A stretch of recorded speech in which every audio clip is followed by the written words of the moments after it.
just before you do DMT, there's this funny kind of impression in the room, almost as though there is backwash from the event about to happen. You're caught in the psychic field of this event, and everything is moving faster and faster. This is like the Q phenomenon. And then you take the hit, and it's building up in your body, and your heart is pounding and everything, and then you break through to this place, and what it's like is, the first impression is of the first impression is of the sound of cellophane being crumpled.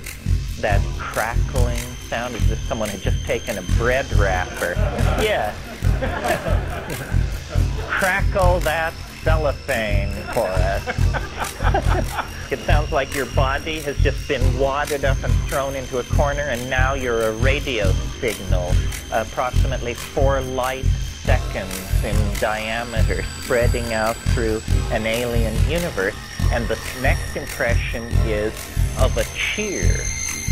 It's hurrah, welcome, welcome. And it's them, and they're waiting, and they can hardly wait. I mean, there's a moment when they're not on me, just a moment, and then they say, "You're here, we're glad to see you, why did you stay away so long?" And then they come toward me, and the main thing for me in the DMT thing is to struggle not to go into shock of wonder, basically. I mean, because there is a tendency, a strong tendency, and for the first few trips I couldn't conquer it. I was a victim of it. I mean, I just go into this. You know, and I would say, you know, heart, okay. Breathing, okay. But I'm looking, and I can't believe my eyes, because I'm in some kind of domed place. And the impression, don't ask me why, but the impression is of being underground, even though it's a huge vaulted space and highly colored.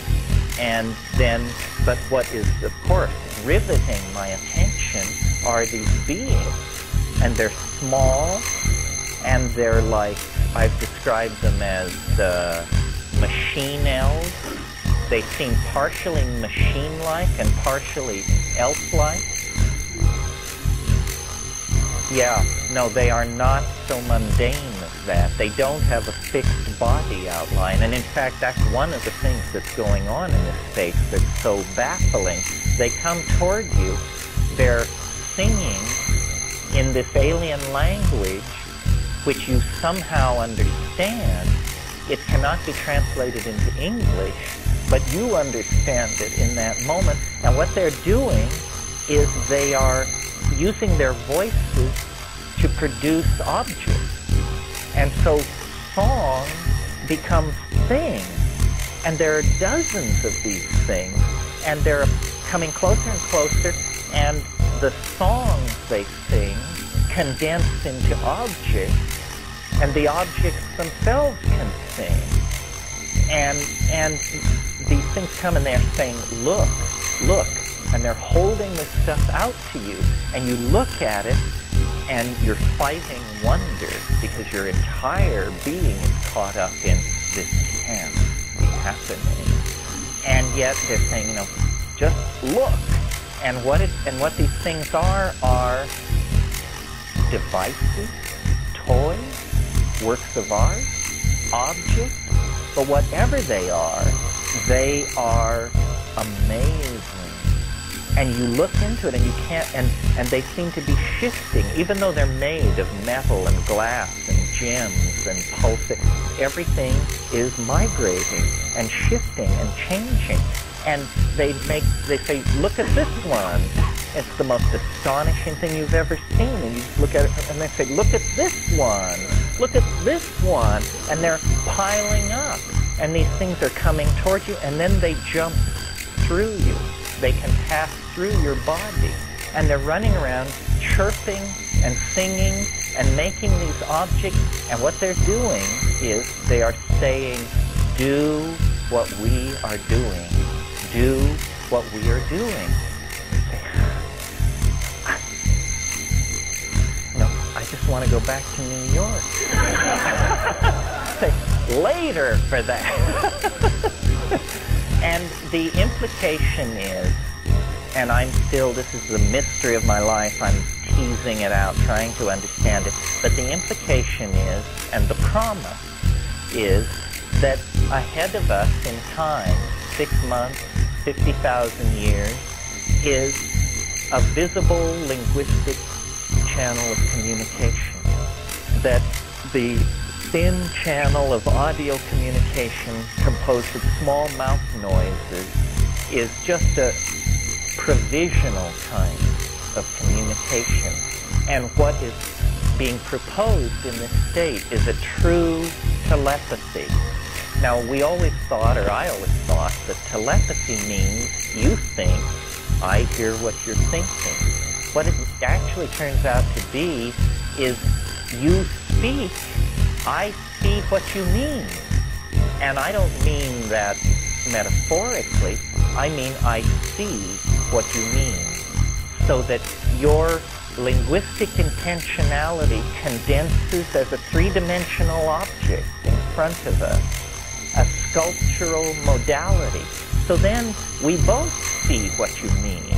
You made it, and I'm your conversational cohort, and we're both looking at your meaning. And we can walk around it, we can adjust it, and notice that no common dictionary is necessary here. If you're Witoto and I'm Polish, I still see what you mean. Because what you mean is an objectified three-dimensional modality, not a string of Witoto words. So that, and it's saying, do this, do what we are doing. Well then, this took me about 15 trips to get this far. And then I began to experiment with sounding in that state. And I discovered that they were right. That is a 3.5-foot wide, 8-foot long, magenta curved surface with lime auras. And that shifts the lime auras into rose pink and adds gray-silver pinstriping along one edge. And I thought, oh my God, what is this? So then when you break out into actual chanting, actually linguistically modulated sound, you discover you too can make these objects. And what they apparently are, how this could be, don't ask me, they are apparently syntactical sculpture. Sculpture made of syntax.